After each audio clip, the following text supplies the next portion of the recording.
వాళ్ళు మా ద్వారా సమాజం దృష్టికి తీసుకోవాల్సిన ప్రశ్నలు నేను చదివి వినిపిస్తా. గ్రూప్ 1 నోటిఫికేషన్ విషయంలో ప్రభుత్వం పబ్లిక్ సర్వీస్ కమిషన్ల వ్యవహార శైలి ఆది నుంచి వివాదాస్పదమే. నోటిఫికేషన్ ఎవరి ప్రయోజనం కోసం రద్దు చేశారు? జీవో నెంబర్ 55 స్థానంలో జీవో నెంబర్ 29ని ఎవరి కోసం తీసుకొచ్చారు? 2024లో గ్రూప్ 1 నోటిఫికేషన్ వచ్చే కంటే ముందే జనవరి 5వ రోజు అభ్యర్థులంతా వెళ్లి టీజీపీఎస్సీ చైర్మన్ ను కలిసి మాట్లాడి గ్రూప్ 1లో తెలుగు క్వాలిఫైయింగ్ పేపర్ ఖచ్చితంగా ఉండాలి, లేదంటే తెలుగు మీడియం వారికి అన్యాయం జరుగుతుందని వినతి పత్రం ఇచ్చారు. ఎక్కడైనా కూడా union public service commission exam లో ఒక ఐఏఎస్ ఐపీఎస్ కావాల్సిన అభ్యర్థికి ఇంగ్లీష్ లో ప్రావీణ్యత ఉండాలి, రీజనల్ లాంగ్వేజ్ లో ప్రావీణ్యత ఉండాలి. ఈ మెయిన్స్ లో మిగతా పరీక్ష పేపర్లు దిద్దే ముందు కంపల్సరీ కూడా ఒక regional language qualifying paper, English qualifying paper దిద్దినాకనే వీటిలో పాస్ అయితేనే మిగతా పేపర్లు దిద్దారు. అలాంటిది ఇలా గ్రూప్ 1 లాంటి పరీక్ష రాష్ట్రంలోనే అత్యంత కీలకమైన ప్రభుత్వ పాలనా అధికారులను ఎంచుకునే పరీక్షలో ఈ రాష్ట్రంలో పనిచేసే వారికి తెలుగు భాష రావాలా వద్దా? తెలుగు క్వాలిఫైయింగ్ పేపర్ ఎందుకు పెట్టలేదు? యూపీఎస్సీ ప్రమాణాలని చెప్తున్నారు కదా, యూపీఎస్సీ ప్రమాణాలను ఎందుకు పాటించలేదు? అప్లికేషన్ ఫామ్ లో do you belong to Telangana అనే ప్రశ్న ఎందుకు తొలగించారు?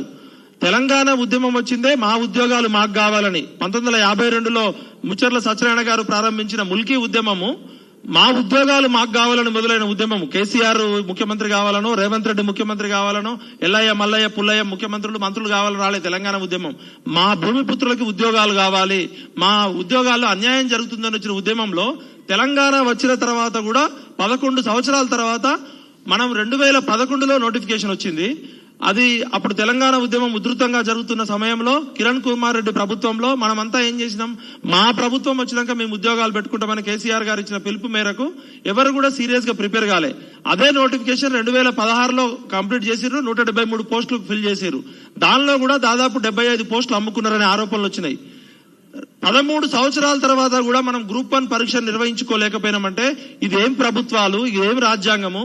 ప్రిలిమ్స్ 1 లీక్ అయింది, అది బఠానీలు పుట్లాలు అమ్ముకున్నట్టు జిరాక్స్ పేపర్లు వచ్చినాయి కేసీఆర్ ప్రభుత్వంలో, జనార్దన్ రెడ్డి సమయంలో. మరి పేపర్లు లీక్ చేసిన దొంగలు ఎవరు? వాళ్ళకి ఏం శిక్ష పడ్డది? రేవంత్ రెడ్డి గారు అప్పుడు అద్భుతంగా పోరాటం చేశారు కదా, మొత్తం కేసీఆర్, కేటీఆర్, కవిత, హరీష్ రావు పేపర్లు అమ్ముకున్నారు. జనార్దన్ రెడ్డి పిఏ కూడా ఆయన గర్ల్ ఫ్రెండ్ కి పేపర్లు ఇచ్చిండు, గ్రూప్ 1 పేపర్లు అని అన్నారు. గ్రూప్ 1 పేపర్లు లీకేజ్ చేసిన దోషులకి ఏం కఠిన శిక్ష చేసిర్రు? జనార్దన్ రెడ్డి పిఏ ఎక్కడ ఉన్నాడు? జనార్దన్ రెడ్డి ఎక్కడ ఉన్నాడు? అదే విధంగా ఎంతో వివాదాస్పదమైన మహేందర్ రెడ్డి మీద అనేక అవినీతి ఆరోపణలు ఉన్నాయి. అలాంటి వ్యక్తిని ఏరుకోరి కాంగ్రెస్ ప్రభుత్వం టీజీపీఎస్సీ చైర్మన్ చేసింది. అసలు మహేందర్ రెడ్డి లాంటి వివాదాస్పదమైన వ్యక్తిని టీజీపీఎస్ చైర్మన్ చేయడం అంటేనే నిరుద్యోగుల గొంతు కోయడం అని చెప్పి, నిరుద్యోగులు ఎవరు కూడా ఫస్ట్ రేవంత్ రెడ్డి గారి ప్రభుత్వం చేసిన నిరుద్యోగుల గొంతు కోయడం అంటే టీజీపీఎస్సీ చైర్మన్ గా ఒక పోలీస్ ఆఫీసర్ని తీసుకొచ్చి పెట్టడం. మానవత్వం లేకుండా నిరుద్యోగులు మాకు అన్యాయం జరుగుతుందని టీజీపీఎస్ ఆఫీస్కి వెళ్తుంటే క్రాస్ రోడ్ లో అశోక్ నగర్ లో అర్ధరాత్రి అమ్మాయిలను ఎత్తుకుపోయి లాఠీ చార్జ్ చేసిన దుర్మార్గుడు మహేందర్ రెడ్డి. ఆ రోజు అర్ధరాత్రి 12 గంటలకి పిల్లలు మాకు ఫోన్లు చేస్తే పృథ్వన్న, నేను, అశోక్ అన్న మేమంతా మైపాలాదో మేమంతా పోయి అర్ధరాత్రి నిలబడి, పృథ్వన్న అయితే తెల్లవారుజామున 6 గంటల వరకు అక్కడే ఉన్నాడు.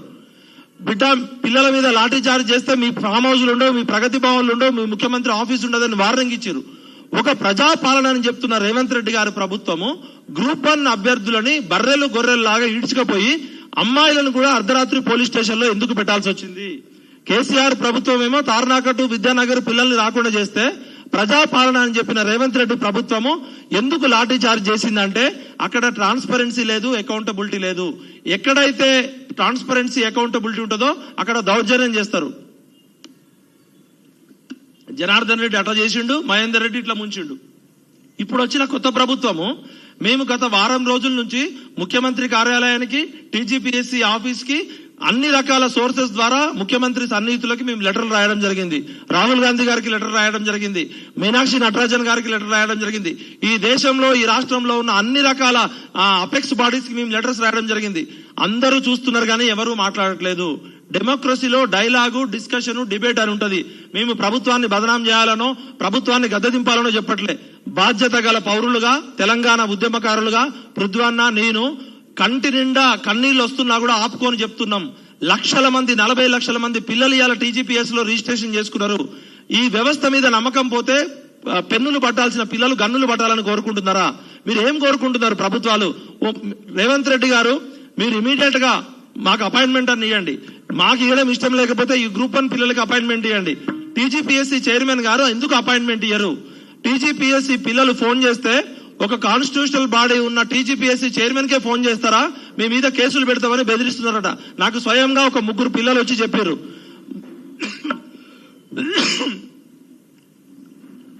నాకు ఆరోగ్యం బాగోలేకపోయినా, గొంతు బాగలేకపోయినా ఎందుకు మాట్లాడాల్సి వస్తుందంటే, ఇవాళ రాష్ట్రంలో ప్రతిపక్ష పార్టీలు చచ్చిపోయినాయా? ఎందుకు టీఆర్ఎస్ పార్టీ కపిల్ సిబాల్ ని కేసు పెట్టి హడావుడు చేసి ఫ్లైట్లలో పిల్లల్ని తీసుకెళ్లి గొప్ప గొప్ప లాయర్లని కోట్ల రూపాయలు పెట్టిన కేటీఆర్ గారు, టీఆర్ఎస్ పార్టీ ఈ రోజు అసలు సమయంలో సుప్రీంకోర్టులో సీనియర్ లాయర్ ఎందుకు వాదించట్లేదు? పిల్లలకి కోర్టులో డబ్బులు లేక సీనియర్ లాయర్ ని పెట్టుకోలేక వాళ్ళు పిల్లలు ఢిల్లీలో బిచ్చమెత్తుకొని అడుగుతున్నారు. దాదాపు పిల్లలు ఇప్పటికి 20-30 లక్షలు ఖర్చు పెట్టుకున్నారు. బీజేపీ పార్టీ ఏం చేస్తుంది? బండి సంజయ్ గారు ఆ రోజు గ్రూప్ 1 పిల్లలు 30,000 మంది రోడ్డు మీదకి వస్తే ఒక కేంద్ర మంత్రి స్వయంగా రోడ్డు మీదకి వచ్చి ధర్నా చేసి అరెస్ట్ అయ్యారు కదా. మరి కిషన్ రెడ్డి గారు ఏం చేస్తున్నారు? బీజేపీ ఎంపీలు ఏం చేస్తున్నారు? బీజేపీ ఎమ్మెల్యేలు ఏం చేస్తున్నారు? టీఆర్ఎస్ ఎమ్మెల్యేలు ఏం చేస్తున్నారు? ఒక్కడు కూడా అసెంబ్లీలో అడగలే కదా. అంటే అందరు దొంగలు కుమ్మక్కైనరా? టీఆర్ఎస్ గవర్నమెంట్ లో పేపర్ లీక్ అయింది. టీఆర్ఎస్ గవర్నమెంట్ లో 173 పోస్టులు ఉంటే 70 పోస్టులు అమ్ముకున్నారని ఆరోపణలు వచ్చినాయి. వాళ్ళ మీద ఎటువంటి చర్యలు లేరు. అంటే మీ గవర్నమెంట్ ఉన్నప్పుడు మీరు అమ్ముకున్నారు కదా, మీరు ఈ ఉద్యమం చేస్తే మీ బొక్కలు బయట పెడతామని క్విట్ ప్రోగ్రామ్ జరుగుతుందా? Mister KTR, why you are silent on this group 1 issue? అక్క కవితక్క, ఎందుకు గ్రూప్ 1 విషయంలో మీరు రోడ్డు ఎక్కట్లేదు? మొదట్లో దాసోజు శ్రవణ్ అన్న, ఆ రోజు ప్రవీణ్ అన్న ఫ్లైట్లలో పిల్లల్ని తీసుకెళ్లి కపిల్ సిబాల్ లాంటి సీనియర్ లాయర్ ని కోట్ల రూపాయలు పెట్టారు కదా. ఈ రోజు సుప్రీంకోర్టులో 32 కేసులు పడ్డాయి. ఏ కేసు విషయంలో కూడా సుప్రీంకోర్టు పిల్లలు తప్పు అని చెప్పలే, జీవో నెంబర్ 29 రాంగ్ అని చెప్పలే, రైట్ అని చెప్పలే. మీరు 6 నెలలు లేటుగా వచ్చిర్రు కాబట్టి మేమేం చేయలేమని చెప్తుంది. 6 నెలలు లేటుగా రావడానికి కారణము ఈ ప్రజాపాలనలో నిరుద్యోగుల త్యాగాల మీద వచ్చిన రేవంత్ రెడ్డి ప్రభుత్వము జీవో నెంబర్ 29 జనవరి, ఫిబ్రవరిలో రిలీజ్ చేసింది. కానీ ఆగస్టు వరకు దాన్ని సీక్రెట్ డాక్యుమెంట్ లాగా పెట్టింది. 6 నెలలు జీవో నెంబర్ 29 ని దాచిపెట్టిన బద్మాష్ గాళ్ళు ఎవరు? ఆర్టీఐ కింద తప్పనిసరి పరిస్థితుల్లో మేము ఆర్టీఐ చేస్తే అప్పుడు జీవో నెంబర్ 29 బయటకు వచ్చింది. ఈ రోజు 32 కేసులు వేసిర్రు ఆల్రెడీ పిల్లలు. ఇప్పుడు సార్ ఇంకో 2,000 మంది కేసు వేసిర్రు. ఇన్ని కేసులు పడుతున్నాయి అంటేనే ఇన్ని బొక్కలు ఉన్నట్టే కదా. ఇలా పిల్లలు డబ్బులు లేకపోయినా మెడలో బంగారం అమ్మి, చెవు దిద్దులు అమ్మి వాళ్ళు అప్పులు చేసి ఇన్ని లాయర్లకి డబ్బులు ఇస్తున్నారు. పిల్లలకేమైనా తమాషానా? 13 సంవత్సరాల తర్వాత ఒక పరీక్ష నిర్వహించలేని దద్దమ్మ ప్రభుత్వాలు. మీరందరూ కూడా గంగలో దూకి సావండి. తెలంగాణ ఉద్యమం అంటేనే విద్యార్థుల త్యాగాలతో వచ్చింది, నిరుద్యోగుల పోరాటాలతో వచ్చింది. కనీసం ఒక్క పరీక్ష నిర్వహించలేని మీరు ఒక అసమర్థ ప్రభుత్వాలు. మరి కేంద్ర ప్రభుత్వం ఏం చేస్తుంది? బీజేపీ ఏం చేస్తుంది? సిపిఐ, సిపిఎం, బీఎస్పీ ఈ రాష్ట్రంలో ప్రతిపక్ష పార్టీలు లేవా? నిన్న అసెంబ్లీలో ఒక్కడన్నా గ్రూప్ 1 గురించి అడిగిండా? అంటే ఈ పార్టీలన్నీ కూడా తమ స్వార్థ ప్రయోజనాల కోసం కుమ్మక్కైనాయి. ఇలా బీజేపీ మౌనం. కేటీఆర్ గారు, కేసీఆర్ గారు, కవిత గారు సుప్రీంకోర్టులో ఎందుకు మీరు బలమైన లాయర్ని పెట్టట్లేదు? తెర వెనుక ఉన్న విషయాలు చెప్తే మిమ్మల్ని రాళ్లతో కొట్టి చంపుతారు ఒక్కొక్కరిని. అన్ని ప్రతిపక్ష పార్టీలు కుమ్మక్కైనాయి. నా ప్రశ్నలకి సమాధానం చెప్పే దమ్ముంటే రేపే ఇదే ప్రెస్ క్లబ్ లో పెడదాం. బీజేపీ వాళ్ళని రమ్మనండి, టీఆర్ఎస్ వాళ్ళని రమ్మండి, కాంగ్రెస్ వాళ్ళని రమ్మండి. తెర వెనుక నేను ఒక జర్నలిస్ట్ గా ఆఫ్ ద రికార్డు వ్యవస్థలను ఎట్లా మేనేజ్ చేస్తున్నారో తెలుస్తుంటే భయం అవుతుంది. వ్యవస్థల మీద గౌరవం పోతుంది. ఒక టీజీపీఎస్ చైర్మన్ గారు 100 మంది పోలీసులు పెట్టుకొని ఉంటున్నాడు. ఆయన్ని కలవడానికి వెళ్తే ఆయన ఏమైనా కసబా? టీజీపీఎస్సీ చైర్మన్ గారు గాని, సెక్రటరీ నవీన్ నికోలస్ గాని ఆయన ఏమైనా కసబా, తీవ్రవాద? 100 మంది పోలీసులు ఎందుకండి? మీరు పిల్లలు వస్తే కలవరా? పిల్లలతో మాట్లాడరా? ముఖ్యమంత్రి కార్యాలయం ఉంది పీకడానికా? 30 లక్షల మంది పిల్లల అపాయింట్మెంట్లు అడుగుతుంటే ముఖ్యమంత్రి కాకపోతే ముఖ్యమంత్రి తరపున ప్రభుత్వ ప్రతినిధి ఎవరు రారా? అంటే పిల్లలు అనాథలైపోయారా? కోదండరామ్ గారు ఎక్కడికి పోయారు? హరగోపాల్ గారు ఎక్కడికి పోయారు? సమాజంలో ఉన్న మేధావులంతా చచ్చిపోయారా? వీళ్ళు దాదాపు 6 నెలల నుంచి పిల్లలు పాపం పైసలు లేకుంటే ఎస్సీ, ఎస్టీ, బీసీ పిల్లలు ఇలా ఢిల్లీ వీధుల్లో లాయర్ల కాళ్ళు పట్టుకుంటున్నారు. 20 లక్షలు ఖర్చు పెట్టారు. అన్ని పార్టీలు కుమ్మక్కైనాయి. విద్యార్థులారా, మీ త్యాగాలతోటి, నిరుద్యోగులారా, మీ ప్రాణ త్యాగాలతోటి వచ్చిన తెలంగాణలో అన్ని రాజకీయ పార్టీలు కలిసి మీ జీవితాలను ఆగం చేస్తున్నాయి. ఇవాళ పృథ్వన్నకి, నాకు, అశోక్ కి, రఘుకి మాకు ఎందుకు ఇంత పోరాటం? ఇవాళ మీడియా, ఒక సోషల్ మీడియా లేక ఒక రఘు ఒక్కడే 100 స్టోరీలు వేయాలా? సోషల్ మీడియా లేకపోతే మీడియా లేదా? ఇలా మెయిన్ స్ట్రీమ్ మీడియా మొత్తం కూడా మేము వార్నింగ్ ఇస్తున్నాం. మెయిన్ స్ట్రీమ్ మీడియా మా విద్యార్థులు, నిరుద్యోగులు, మా తెలంగాణ ప్రజల సమస్య బాగా చేస్తే మీ పత్రికలు తగలబెడతాం, మీ ఆఫీసులు కూడా తగలబెడతాం. బిడ్డలారా ఏమనుకుంటున్నారు? ఇలా 40 లక్షల మంది పిల్లలు కొట్లాడుతుంటే ఒక్క మెయిన్ స్ట్రీమ్ మీడియా కూడా కొంతమంది సపోర్ట్ చేస్తున్న వాళ్ళకి జై, ఎందుకు మీరు ఈ టీవీ9 కానీ ఈ ప్రధాన పత్రికలు ఏవైతే అన్ని ఉన్నాయో మాకు మీడియా మీద కోపం లేదు. మీడియా పేరుతో కొంతమంది 40 లక్షల మంది వాయిస్ చేస్తున్నారు. ఇవాళ సోషల్ మీడియాలో రఘువో, మైపాల్ యాదవో, మల్లన్ననో, శ్రావ్యానో, కాలోజీ టీవీ సీను ఇట్లా ఒక 10-20 ఛానల్ లేకపోతే మా పరిస్థితి ఏంది? సోషల్ మీడియా వారియర్స్ కి హ్యాట్స్ ఆఫ్, గట్టిగా చప్పట్లు కొట్టండి. ఇవాళ వాళ్ళు లేకపోతే మన నిజాలు బయటకు రావు. ప్రతిపక్ష పార్టీలన్నిటికీ డైరెక్ట్ వార్నింగ్ ఇస్తున్నాం. తెలంగాణ భూమిపుత్రులుగా, తెలంగాణ మట్టి సాక్షిగా చెప్తున్నాం, మీరందరూ కుమ్మక్కయ్యారు. కుమ్మక్కు కాలేదంటే రేపు పొద్దున ఇక్కడికి వచ్చి మా సమాధానాలకు ఆన్సర్ చెప్పండి. బండి సంజయ్ గారు కేంద్ర మంత్రిగా ఉండి ధర్నా చేసిన తర్వాత కిషన్ రెడ్డి గారు ఏం చేస్తున్నారు? 8 మంది ఎంపీలు ఏం చేస్తున్నారు? పార్లమెంట్ లో ఎందుకు మాట్లాడలే? అసెంబ్లీలో ఎందుకు మాట్లాడలే? ఖచ్చితంగా నేను ఒక తెలంగాణ విటల్ గా, జర్నలిస్ట్ గా పూర్తి ఆధారాలతో మాట్లాడుతున్నా. మీరందరూ రేపు ఇమీడియట్ గా సుప్రీంకోర్టులో ఎంత పెద్ద లాయర్లను పెడతాడో పెట్టండి. దయచేసి మీకు మొక్కుతున్నా, మా దగ్గర లక్షల కోట్ల రూపాయలు లేవు. మేము ఇప్పటికే ప్రాణాలకు తెగించి జీవితం అంతా మీకోసం కొట్లాడినాం. నిరుద్యోగుల పైసలు లేవు. ఒక్కొక్క లాయర్ 20 లక్షలు 30 లక్షలు అడుగుతున్నాడు. ఇప్పటికి వాళ్ళు ఎంత ఖర్చు పెడుతున్నారు? ఒక లాయర్ వేయాలంటే లక్షల రూపాయలు అవుతున్నాయి. ఇవాళ హైకోర్టులో 32 కేసులు. ఏ లాయరు, ఏ జడ్జి కూడా మీది తప్పు అని చెప్పలే. నిరుద్యోగుల్ని లేటుగా వచ్చిర్రు అని చెప్తున్నారు. ఒక సుప్రీంకోర్టు జడ్జి ఏమని చెప్తారంటే ఈ 563 పోస్టుల కోసం ఇంత కంగారు ఎందుకు పడతారు? నెక్స్ట్ ఎగ్జామ్ వస్తుంది కదా, నెక్స్ట్ నోటిఫికేషన్ కి ప్రిపేర్ కాండి, ఆల్ ది బెస్ట్ అంటాడు. ఇవాళ ఒకే పరీక్షకి 2 హాల్ టికెట్లు ఎందుకు ఉన్నాయి? వెబ్ నోట్ ఎందుకు పెట్టిర్రు? ఎందుకు తీసేసిర్రు? మెయిన్స్ ఓఎంఆర్ షీట్ మీద అభ్యర్థి పేరు, అభ్యర్థి కులము, అభ్యర్థి డేట్ ఆఫ్ బర్త్, అభ్యర్థి పెళ్లి చూపులా? మీరు యూపీఏ బాబు డిస్టర్బ్ చేయకండి. టీజీపీఎస్ యూపీఎస్సీ హాల్ టికెట్ ఎట్లుంటది? యూపీఎస్సీ ఓఎంఆర్ షీట్ ఎట్లుంటది? యూపీఎస్సీ ప్రమాణాలు పాటించాలి కదా. అంటే 21,000 మందిలో మీకు కావాల్సిన 563 మందిని సెలెక్ట్ చేసుకోవడానికి హాల్ టికెట్ అంటేనే code, decode. Hall ticket కి బార్ కోడ్ ఉంటది, క్యూఆర్ కోడ్ ఉంటది. అసలు హాల్ టికెట్ మీద పేరెందుకు, కులం ఎందుకు, వయసు ఎందుకు, మేలు ఫీమేల్ ఎందుకు, మీ ఊరెందుకు? హాల్ టికెట్ మీద అంటే ఓకే అనుకుందాం, ఓఎంఆర్ షీట్ మీద ఎందుకు? అంటే ఇక్కడనే కుట్ర జరిగింది. యూపీఎస్సీ స్టాండర్డ్స్ మీరు ఎక్కడా పాటించలేదు. అన్న డిస్టర్బ్ చేయకండి ప్లీజ్. అన్న బ్రదర్, ఇక్కడ మేము స్పష్టమైన ఆరోపణలు చేస్తున్నాం. ఎమ్మెల్సీ ఎలక్షన్స్ నోటిఫికేషన్ రాకముందే మీరు గ్రూప్ 1 పేపర్లు దిద్ది మీరు ఎన్నికల్లో ప్రయోజనాలు పొందాలని చూసిర్రు. కానీ మీ దురదృష్టవశాత్తు ఎమ్మెల్సీ ఎలక్షన్ నోటిఫికేషన్ మీరు అనుకున్న దానికన్నా ముందే వచ్చింది. ఎమ్మెల్సీ ఎలక్షన్స్ లో ప్రయోజనం పొందాలని ఒకటి, ఎస్సీ వర్గీకరణ చట్టం అమలు కాకముందే ఈ దబదబా మాదిగలకు అన్యాయం చేయాలనే ఉద్దేశంతో అందరు పిల్లలకి అన్యాయం చేసిర్రు. అది ఎట్లా చేసిరో చెప్తా. జనరల్ గా ఎమ్మెల్సీ ఎలక్షన్ నోటిఫికేషన్ జనవరి 31 లోపు మార్చిలో వస్తుంది అనుకున్నారు వాళ్ళు. కానీ ఈసారి ఎలక్షన్ కమిషన్ జనవరి 31 గా ఇచ్చింది. అప్పుడు ఇది నేను చెప్పేది సొంత కవిత్వం కాదు, ప్రూఫ్స్ తోటి ఆధారాలతో చెప్తున్నా. ఎవడొస్తాడో చర్చకు రమ్మనండి. ఇంకా నేను నాకు తెలిసిన విషయాలన్నీ చెప్తే ఈ 30 లక్షల మంది రోడ్ల మీదకి వచ్చి మిమ్మల్ని ఇల్లు తగలబెడతారు. ఒక బాధ్యత గల జర్నలిస్ట్ గా ఎంతవరకు చెప్పాలో అంతవరకు చెప్తున్నా. దయచేసి రేవంత్ రెడ్డి గారు ఈ సమస్యలకి పరిష్కరించండి. ఎందుకు మీరు హడావుడిగా జేఎన్టీయూకి కాంట్రాక్ట్ ఇచ్చారు? జేఎన్టీయూకి కాంట్రాక్ట్ ఇచ్చి హడావుడిగా డిగ్రీ కాలేజీ లెక్చరర్లతోటి, జూనియర్ కాలేజీ లెక్చరర్లతోటి ఎందుకు దిద్దిపించారు? 18 సబ్జెక్టులు ఉంటే 12 మంది సబ్జెక్ట్ ఎక్స్పర్ట్స్ నే ఎందుకు పెట్టారు? ఒక సోషియాలజీ ప్రొఫెసర్, ఒక సోషియాలజీ లెక్చరర్ ఎకనామిక్స్ పేపర్లు ఏ విధంగా దిద్దుతాడు? అక్కడ ఏమైందంటే data presentation, bar diagrams, charts వేసిన వాళ్ళకి ఎక్కువ మంది మార్కులు వచ్చినాయి. 4 సార్లు సివిల్స్ మెయిన్స్ రాసి ఇంటర్వ్యూకు పోయిన పిల్లలకి మార్కులు రాలేదు. ఇప్పుడిప్పుడే మొన్న డిగ్రీ పాస్ అయిన పిల్లలు, అసలు యూపీఎస్సీ ప్రిపేర్ కానోళ్ళు, జస్ట్ నామకే వాస్తే రాసిన వాళ్ళకు కూడా చాలా మందికి వచ్చినాయి. నా దగ్గర 100 ఆధారాలు ఉన్నాయి. ఒక పరీక్ష 100 తప్పులు అని. ఒక అభ్యర్థి ఇంటర్వ్యూకి పోయిన అభ్యర్థి నాకు ఆయన డీటెయిల్స్ పంపించిండు. ఆయన 47, 47, 47 3 పేపర్లలో, 2 పేపర్లలో 46, 46 వచ్చినాయి. ఓపెన్ ఛాలెంజ్ బుర్రా వెంకటేశం గారు, మీరు అపాయింట్మెంట్ ఇవ్వండి. మేము మీతో గొడవకేో లేకపోతే మీ మీద ఆరోపణలు చేయట్లే. మీరు మాకు అపాయింట్మెంట్ ఎందుకు ఇవ్వట్లేదు? ఎందుకు తప్పించుకుంటున్నారు? మాకు ఇవ్వకపోయారు, నిరుద్యోగులకు ఇవ్వండి.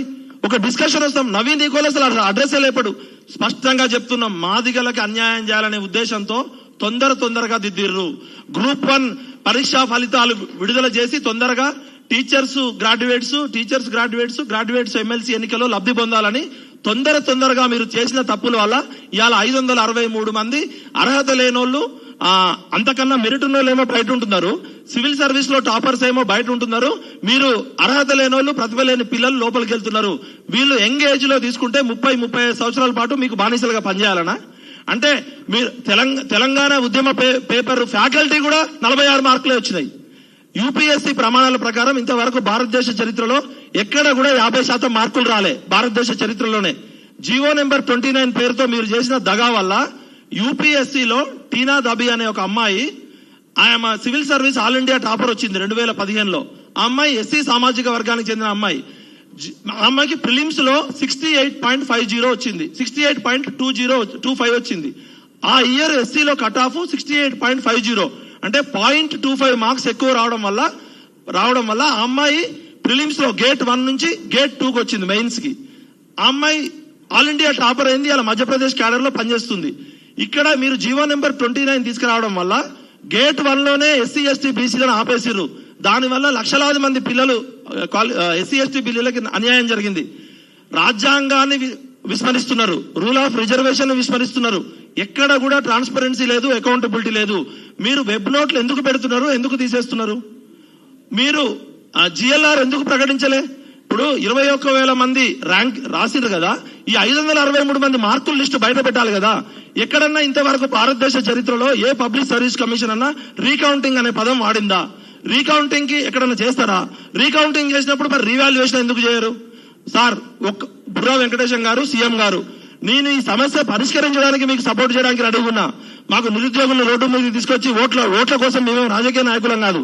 విద్యార్థుల బాధలు చూడలేక మాకు పృథ్వన్నకి మాకు ఇక్కడ ఉన్న అందరం, ఎందుకంటే మేము ఒక సివిల్ సొసైటీలో ఈ సమస్య పరిష్కరించడానికి ఒక ఫెసిలిటేటర్ గా మేము రోల్ అడుగుతున్నాం.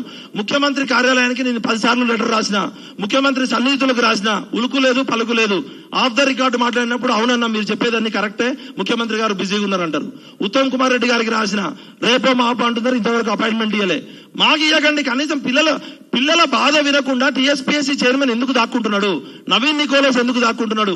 దయచేసి నేను ఇప్పటికైనా బుర్రా వెంకటేశం గారు, నేను మీకు రిక్వెస్ట్ చేస్తున్నా, మీరు రేపు ఇమీడియట్ గా మా ప్రతినిధుల బృందంతో చర్చలు జరపండి. మేము చెప్పే ఆరోపణలు తప్పని ప్రూవ్ చేయండి, లేకపోతే మేము చెప్పే వాటికి సమాధానాలు ఇవ్వండి. మీరు సమాధానాలు ఇవ్వట్లేదు, మమ్మల్ని తప్పని ప్రూవ్ చేయట్లేదు. పిల్లలు ఫోన్ చేస్తే బెదిరిస్తావా? బుర్రా వెంకటేశం గారు, మీకేమైనా సోయుందా? మీరు ఒక ఐఏఎస్ ఆఫీసర్ కదా, మీరంటే మాకు గౌరవం కదా, మీరు కూడా మా బడుగు బలహీన వర్గాల నుంచి వచ్చారు కదా, మీరు ఆల్ ఇండియా టాపర్ 24 ర్యాంక్ వచ్చిన వాళ్ళు కదా, పిల్లలు ఫోన్ చేస్తే కేసులు పెడతా అని బెదిరిస్తారా? ఇది ఎంతవరకు న్యాయం బుర్రా వెంకటేశం గారు? దయచేసి నేను ఇప్పటికైనా చెప్తున్నా, ఒక పరీక్ష 100 తప్పులు. ఇగో ఇది నేను రాసిన సొంత కాగితం కాదు, నా దగ్గర 2 PhDలకు సరిపడిన డాక్యుమెంట్స్ ఉన్నాయి. ఈ డాక్యుమెంట్స్ అన్ని మీకు ఇస్తా. రఘు గారు, మీరు రేపు ఒకసారి బుర్రా వెంకటేశం గారు అపాయింట్మెంట్ తీసుకోండి. మేము అరగోపాల్ సార్నో, కోదండరామ్ సార్నో, గంటా చక్రపాణి సార్నో అందరిని అడుగుతున్నాం, ఎవరు రావట్లే. గంటా చక్రపాణి ఎందుకు మాట్లాడాడు? గంట మూగపోయిందా? కోదండరామ్ సార్ ఎందుకు మాట్లాడాడు? ఆయనకి ఎమ్మెల్సీ పదవి రాగానే ఆగిపోతాడా? అరగోపాల్ సార్ వయసు పెద్దోడు కదా, కనీసం మీరు ఫోన్ చేసి చెప్పొచ్చు కదా. సమాజంలో మేధావులంతా చచ్చిపోయారా? ఎంతకాలం పిల్లలు రోడ్డు మీదకి రావాలి? అంటే రోడ్డు మీదకి వచ్చి లాఠీ చార్జ్ చేసి కాల్పులు జరిగేదాకా మీరు ఉంటారు. అసెంబ్లీలో ఒక్క ఎమ్మెల్యే కూడా ఎందుకు మాట్లాడలేదు? మీరు ప్రజాప్రతినిధులా, లేకపోతే తిహార్ జైల్లో ఉండాల్సిన వాళ్ళు అసెంబ్లీలో ఉన్నారా? నేను బాధతో, బాధ్యతతో, కన్నీటితో చెప్తున్నా, ఇప్పటికైనా ఈ సమస్య పరిష్కరించండి. మాకు తెలిసిన వాస్తవాలు మేము టీఎస్పీఎస్సీకి, ముఖ్యమంత్రి గారి దృష్టికి తీసుకురావడానికి పృథ్వన్న, నేను, మేమంతా రెడీగా ఉన్నాం. దయచేసి ముఖ్యమంత్రి గారు మీ కాళ్ళు పట్టుకొని అడుగుతున్నా, ఈ సమస్య పరిష్కరించకపోతే కాళ్ళు తీసేస్తాం బిడ్డ. ఎందుకంటే 40 లక్షల మంది పిల్లలు ఏడుస్తున్నారు సార్. ఒక ముఖ్యమంత్రిగా మీరు వచ్చారు కదా, మీకు బాధ్యత లేదా? ఏం మనిషి కాదా నువ్వు? 14 నెలల్లో 14 సెకండ్ల టైం కూడా ఇవ్వలే ముఖ్యమంత్రి నువ్వు. 14 నెలల్లో 14 సెకండ్లు కూడా నిరుద్యోగులకు టైం ఇవ్వలే. మాట్లాడితే ప్రజాపాలన అంటావు, నిరుద్యోగులు అంటావు. బిడ్డ గుర్తుపెట్టుకోండి, ఇది మరో సివిల్ వార్ కాకముందే, మరో 40 లక్షల మంది పిల్లలు రాకముందే ఈ సమస్య పరిష్కరించండి. లేకపోతే తెలంగాణకి ఉద్యమాలు కొత్త కాదు. ప్రాంతం వాడు మోసం చేస్తే ప్రాంతంలోనే పాత్ర పెడతాం, ప్రాంతేతరుడు మోసం చేస్తే ప్రాంతం నుంచి తరిమి కొడతాం. దయచేసి మా నిరుద్యోగుల బాధను అర్థం చేసుకోండి, మా విద్యార్థులకు అన్నిటిని అర్థం చేసుకోండి. ఓ మేధావులారా, ఓ కవులారా, రచయితలారా, ఓ రాజకీయ నాయకులారా, ఈ సమస్యల్ని పరిష్కరించండి. 40 లక్షల మంది పిల్లలు రోడ్డు మీదకి వస్తే ఏ ఆర్మీ ఆపుతుంది, ఏ మిలిటరీ ఆపుతుంది? కాబట్టి ఈ సమస్యను పరిష్కరించండి. ముఖ్యంగా రఘు ఆధ్వర్యంలో, మైపాల్ ఆధ్వర్యంలో, సోషల్ మీడియా రేపు పొద్దున్నే మీరు ఒక కమిటీ వేసుకోండి. మేము మా వంతుగా మాకున్న డాక్యుమెంట్స్ అందిస్తాం. రఘు గారు మీరు బాధ్యత తీసుకోండి. ఖచ్చితంగా టీఎస్పీఎస్సీ చైర్మన్ దగ్గరికి వెళ్దాం, మనం ముఖ్యమంత్రి గారి దగ్గర కూడా వెళ్దాం. దయచేసి పొరపాటు ఏమన్నా, మీడియా మీద నాకు ఎటువంటి కోపం లేదు. ఎవరైతే ఈ వార్తలు రాయని మీడియా ఉందో వాటిని మాత్రం మేము ఎండగడతాం. మాకు ఎవరి మీద వ్యక్తిగత ద్వేషం లేదు. ఈ సమస్య పరిష్కరించడానికి మేము 6 నెలల నుంచి మాకు శక్తి సరిపోవట్లే. మేము ఎంత చేయాలో అంత చేస్తున్నాం. రేపు పృథ్వన్న గనుక ఒక కాల్ ఇస్తే లక్షల మంది రోడ్డు మీదకి వస్తారు. అప్పుడు ఎవరు బాధ్యత వహించాలి? సమాజంలో మేధావులు లేరా? నేను ఇప్పటికైనా చెప్తున్నా, ఈ సమస్య పరిష్కరించడానికి మేము అన్ని రకాలుగా సహకరిస్తాం. ఇంకా 100ల కొద్ది నా దగ్గర డాక్యుమెంట్స్ ఉన్నాయి, 100ల కొద్ది ప్రశ్నలు ఉన్నాయి, అన్ని గుర్తు రావట్లేదు. సడన్ గా రాహుల్ గాంధీ గారికి కూడా లెటర్ రాసిన నేను. సోనియా గాంధీ గారికి రాసినాం, ప్రియాంక గాంధీ గారికి రాసినాం, మీనాక్షి నటరాజానికి రాసినాం, విత్ డాక్యుమెంట్స్ ప్రూఫ్స్ తోటి సైంటిఫిక్ అనాలిసిస్ ఇచ్చినాం. ఇవేవి మేము చెప్పేది కాదు, విఠల్ చెప్పే సొంత కవితమో పృథ్వన్న చెప్పేది కాదు. వందల కొద్ది పిల్లలు మా ఇంటి ముందుకు వస్తున్నారు. మాకు సరిపోవట్లేదు సమయం. వాళ్ళ పిల్లల కోర్టుల్లో మా దగ్గర డబ్బులు లేవు లక్షల రూపాయలు ఇవ్వడానికి. ఇలా ఢిల్లీలో ధర్నా చేస్తున్నారు, పిల్లలకి తినడానికి తిండి కూడా లేదు. వాళ్ళు ఢిల్లీ వీధులలో అడుక్కుంటున్నారు, లాయర్ల కాళ్ళు పట్టుకుంటున్నారు. దయచేసి ప్రతిపక్ష పార్టీలు, ప్రజాస్వామ్యంలో మేధావులు ఈ సమస్యని పరిష్కరించకండి, లేకపోతే ఒక్కొక్కరిని తెలంగాణలో సజీవ దహనం చేస్తాం బిడ్డలు, గుర్తుపెట్టుకోండి.